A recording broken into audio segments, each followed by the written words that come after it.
कि देख नजारा मौसम का ये मन को कितना भाता है, जब ये सावन स्वयं चलकर मेरे महादेव को जल चढ़ाने आता है। सावन का पतित पावन महीना चल रहा है। हिंदू धर्म में इस महीने का विशेष महत्व होता है। यह देवों के देव महादेव का प्रिय महीना माना जाता है। मान्यता है कि भगवान भोलेनाथ को खुश करने के लिए ये महीना अति उत्तम है। सावन में देश भर के शिवालयों को सजा दिया जाता है। शिव मंदिरों में भक्तों की भारी भीड़ देखने को मिल जाती है। इस पवित्र महीने में हम आपको देश के ऐसे 7 दिव्य शिव मंदिरों के बारे में बताने जा रहे हैं जो एक सीधी रेखा में स्थापित है। इस रेखा को शिव शक्ति रेखा कहा जाता है। यह रेखा देश के उत्तरी छोर को दक्षिणी छोर से जोड़ने का काम करती है। शिव शक्ति रेखा के उत्तरी छोर पर केदारनाथ तो दक्षिणी छोर पर रामेश्वरम स्थित है। केदारनाथ और रामेश्वरम के बीच की दूरी लगभग 2382 किलोमीटर है। यह देशांतर रेखा पर लगभग 79 डिग्री पर मौजूद है। इन दोनों ज्योतिर्लिंगों के बीच 5 ऐसे और शिव मंदिर हैं जिन्हें पंचभूत कहा गया है। मतलब ये सृष्टि के 5 तत्वों जल, वायु, अग्नि, आकाश और धरती का प्रतिनिधित्व करते हैं। ये सभी शिव मंदिर एक ही रेखा में हैं, लेकिन इनका निर्माण अलग अलग समय में हुआ है।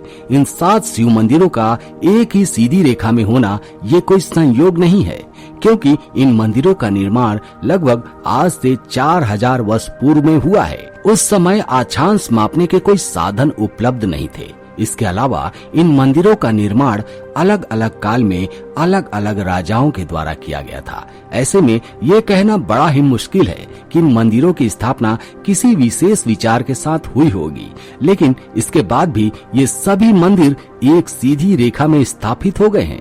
इन सभी मंदिरों के बीच में महाकालेश्वर ज्योतिर्लिंग स्थापित है। यह मंदिर एमपी के उज्जैन में स्थापित है। ये तो आप सभी को पता ही है। उज्जैन को भारत का सेंट्रल मेरिडियन माना जाता है। इसके अलावा उज्जैन को धरती और आकाश का मध्य बिंदु भी माना जाता है।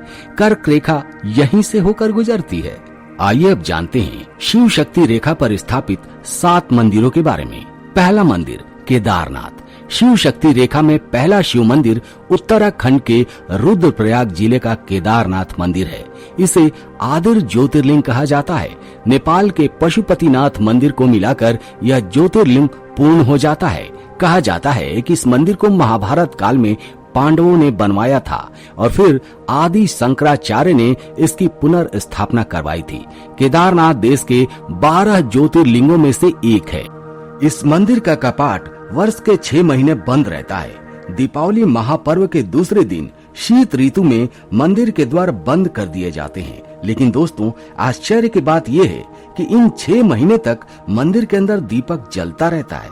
इसके अलावा मंदिर की साफ सफाई वैसी की वैसी ही मिलती है जैसा छोड़ कर गए थे। दूसरा मंदिर है श्री कालाहस्ती मंदिर। यह मंदिर आंध्र प्रदेश के चित्तूर में है। श्री कालाहस्ती मंदिर को पंच तत्वों में वायु तत्व का प्रतीक माना जाता है। इसे दक्षिण का कैलाश व काशी कहा जाता है। इस मंदिर को राहु केतु मंदिर के नाम से भी जाना जाता है। यहाँ पर लोग राहु पूजा व शांति हेतु आते हैं। यहाँ स्थापित शिवलिंग वायु तत्व का प्रतीक माना जाता है, अतः पुजारी भी उसका स्पर्श नहीं कर सकते। मान्यता के अनुसार इस स्थान का नाम 3 पशुओं श्री यानी मकड़ी, काल यानी सर्प तथा हस्ती यानी हाथी के नाम पर रखा गया है। एक जनुश्री के अनुसार मकड़ी ने शिवलिंग पर तपस्या करते हुए जाल बनाया था और सांप ने लिंग से लिपटकर आराधना की थी और हाथी ने शिवलिंग को जल से स्नान करवाया था। यहाँ पर इन तीनों की मूर्तियां भी स्थापित हैं। तीसरा मंदिर है एकम्बरेश्वर। ये मंदिर तमिलनाडु के कांचीपुरम में स्थित है। इस मंदिर में शिव जी को धरती तत्व के रूप में पूजा जाता है। कहा जाता है कि शिव मंदिर को पल्लव राजाओं द्वारा बनवाया गया था, लेकिन बाद में चोल और विजयनगर के राजाओं ने इसमें सुधार किए। कहते हैं कि मार्च और अप्रैल के महीनों के दौरान सूर्य की किरणें सीधे एकम्बरेश्वर मंदिर के मुख्य शिवलिंग पर पड़ जाती हैं। चौथा मंदिर है अरुणाचलेश्वर मंदिर। यह मंदिर तमिलनाडु के तिरुवल्लाई नगर में स्थित है। इसे तमिल साम्राज्य के चोल वंशी राजाओं ने बनवाया था। ये शिव मंदिर भारत भर में स्थापित 12 ज्योतिर्लिंगों के समान ही पूजनीय है। यह मंदिर अग्नि तत्व प्रतिनिधित्व करता है। पौराणिक मान्यताओं के अनुसार एक बार जब माता पार्वती ने चंचला पूर्वक भगवान शिव से अपने नेत्र बंद करने के लिए कहा तो उन्होंने अपने नेत्र बंद कर लिए और इस कारण पूरे ब्रह्मांड में कई हजार वर्षों के लिए अंधकार छा गया। इस अंधकार को दूर करने के लिए भगवान शिव के भक्तों ने कड़ी तपस्या की थी, जिसके कारण महादेव एक अग्नि स्तंभ के रूप में दिखाई दिए। इसी कारण यहाँ भगवान शिव की आराधना अरुणाचलेश्वर के रूप में की जाती है और यहाँ स्थापित शिवलिंग को भी अग्नि लिंगम कहा जाता है। 5वां मंदिर है श्री थिल्लई नटराज मंदिर। यह मंदिर तमिलनाडु के चिदंबरम में स्थित है। यह मंदिर आकाश का तत्व प्रतीक है। यहाँ भगवान शिव के नटराज रूप की पूजा होती है। इसे चिदंबरम मंदिर भी कहते हैं। इस मंदिर में शिव मूर्ति की खासियत ये है कि यह नटराज आभूषणों से लदे हुए हैं। ऐसी शिव मूर्तियां भारत में कम ही देखने को मिलती हैं। यह मंदिर देश के उन कम मंदिरों में शामिल है जहां शिव व वैष्णव दोनों देवता एक ही स्थान पर विराजमान हैं। कहते हैं यहाँ पर भगवान महादेव और माता पार्वती के बीच नृत्य प्रतियोगिता हुई थी।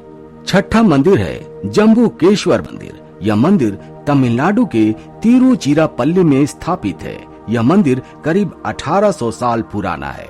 यह मंदिर जल तत्व का प्रतिनिधित्व करता है। कहा जाता है कि इसके गर्भगृह में एक जल की धारा हमेशा बहती रहती है।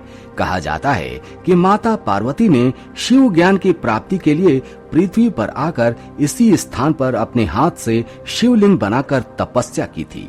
कहते हैं कि मंदिर की दीवारें बनवाने के लिए भोलेनाथ स्वयं ही आते थे।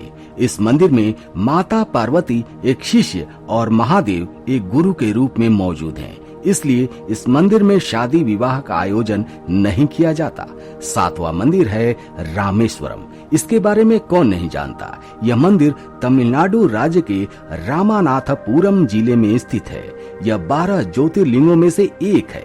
रामेश्वर मंदिर को रामनाथ स्वामी मंदिर के नाम से भी जाना जाता है। यह पवित्र स्थान भारत के प्रमुख 4 धामों में से एक है। माना जाता है कि लंका पर चढ़ाई से पहले भगवान श्री राम ने रामेश्वरम ज्योतिर्लिंग की स्थापना की थी। इस शिवलिंग की महिमा शिव पुराण और स्कंद पुराण में भी मिलती है। रामेश्वर मंदिर का निर्माण द्रविड़ शैली में किया गया है। यहाँ प्रकार में मंदिर के अंदर सैकड़ों संख्या में खंभे हैं। इन खंभों पर बेल बूटे की सुंदर कारीगरी की गई है। तो दोस्तों, ये थे वो 7 मंदिर जो एक सीधी रेखा में आते हैं। अब आप कमेंट करके बताइए कि क्या आप इन 7 मंदिरों के बारे में जानते थे और क्या ये सच्चाई जानते थे कि ये सभी 7 मंदिर एक ही रेखा में स्थित हैं? कमेंट करके जरूर बताइएगा। दोस्तों, आज के वीडियो में इतना ही। मिलते हैं आपसे अगले वीडियो में एक नए टॉपिक के साथ। तब तक के लिए जय हिंद, जय भारत, जय सनातन।